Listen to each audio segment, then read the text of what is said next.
So here at the Nature Museum, we loved having our water table nice and clean.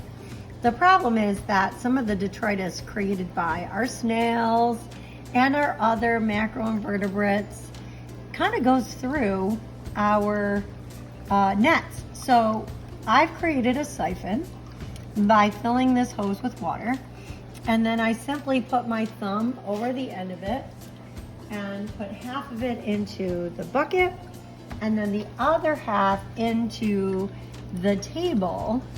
Once it's in the table, I let it go, creating a siphon or a vacuum that allows me to just go ahead and tidy up, so that if you were to go underneath, you could see all of our critters without any kind of detritus in the way. So it's a really great way for our young visitors to get a nice clear view of what's going on underneath the water without having all of this extra. Now, some of it actually falls off the plants, right? The plants start to decompose, and or little pieces of plant like this one gets stuck in there.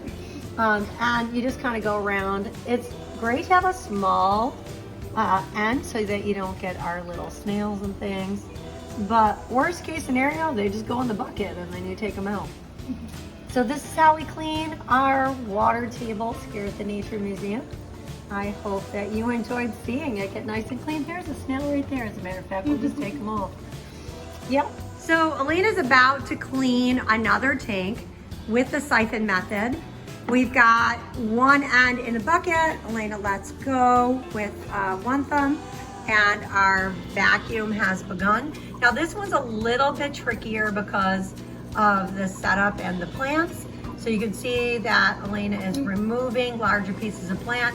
If something gets stuck, no worries. We could always go to the sink and push it out, or you could just shake the hosing that goes into our receptacle right here.